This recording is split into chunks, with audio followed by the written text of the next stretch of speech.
Hello students, कैसे हैं आप लोग। मेडिकल एंट्रेंस की तैयारी जोरों पे चल रही हैं।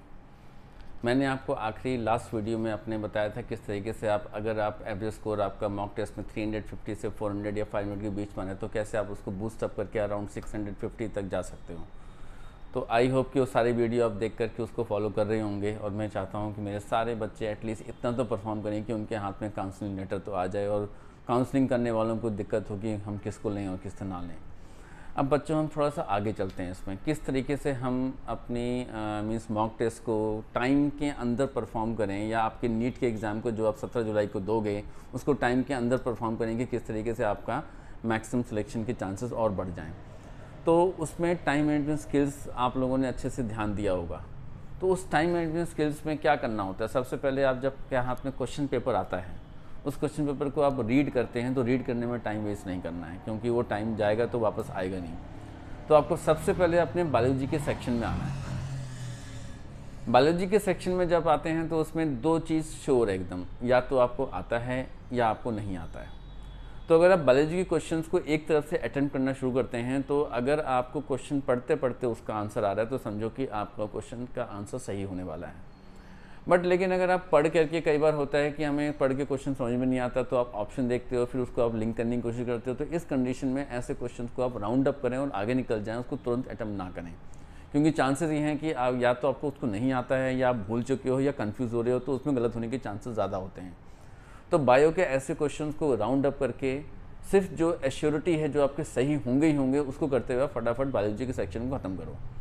ट्राई करो कि बायोलॉजी का सेक्शन आपका विद इन 45 टू 40 मिनट्स के अंदर हो जाए, क्योंकि इसमें ऐसा नहीं है कि आप सारे क्वेश्चन करोगे सारे सही होंगे, गलत हो सकते हैं। जो आपको अच्छे से आता है वो एश्योरिटी लो कि ये मेरे को सही होना ही होना है, वो करके आप सीधा केमिस्ट्री सेक्शन पे आ जाओ।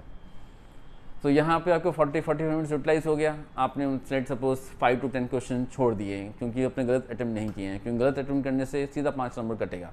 तो it is better to leave and think later on, जब आपको टाइम मिलेगा। अब केमिस्ट्री सेक्शन में आते हैं तो उसमें भी यही फॉलो करना है। केमिस्ट्री के लिए आपका माइंड सेट होना चाहिए कि इसमें मैं मैक्सिमम 45 मिनट से 1 आवर लूँगा। तो इस 45 मिनट से 1 आवर के बीच में आपको क्या करना है, अगेन बायोलॉजी का तरह उसको फॉलो करना है। जो आता है एश्योर तरीके से मेरा सही हो रहा है उसको फटाफट कर दो। जिसमें आपको पढ़ते पढ़ते लग रहा है डाउट हो रहा है, या उसके फॉर्मूले समझ में नहीं आ रहे हैं कि कैलकुलेशन क्या करनी है, कि कौन से रिएक्शंस हैं, उसको राउंड अप करके फिर आगे निकल जाओ। अब आ जाओ फिजिक्स सेक्शन में। हो सकता है कि इसमें आप जल्दी निकल जाओगे।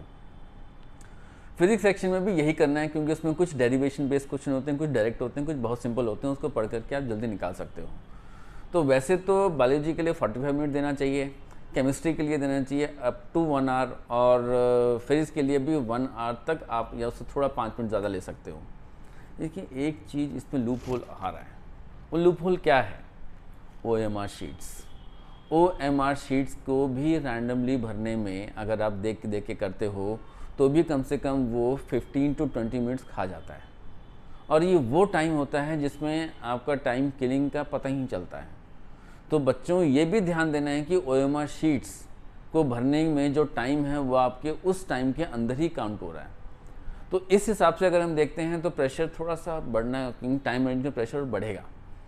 तो इसमें क्या करना है, इसमें फिर से टाइम को इक्वली डिवाइड करते हुए चलना है। कोशिश ये करो कि जितना भी हम क्वेश्चन करें, चाहे आपके मॉक टेस्ट में आप प्रैक्टिस के लिए कर रहे हो, चाहे नीट एग्जाम के करोगे, तो सिर्फ वो पहले अटेम्प्ट करो जो आपको अच्छे से आते हैं। और हर एक को अपना आईना दिख जाता है कि जो एंट्रेंस एग्जाम में वो क्वेश्चंस कर रहा है उसको कितने गलत हो सकते हैं, क्योंकि आंसर शीट बाद में आ ही जाती है। लेकिन आप जब क्वेश्चन करके निकलते हो तो जब टिक करते हो तो खुद ही पता चल जाता है कि मेरे कितने सही हुए हैं। तो अगर सपोज करो किसी के आउट ऑफ 180 100 क्वेश्चन सही हैं, बाकी उसने अटैम्प्ट अभी तक नहीं किया है, तो मीन्स 400 नंबर तो आपके वैसे ही आ गए। अब जो बाकी क्वेश्चन हैं उसमें अगर आप गलत अटैम्प्ट करते हो या छोड़ देते हो तो और नीचे जाएंगे, मीन्स मार्क्स जो है 300 या 300-400 के बीच में आएंगे। ऐसा नहीं करना है।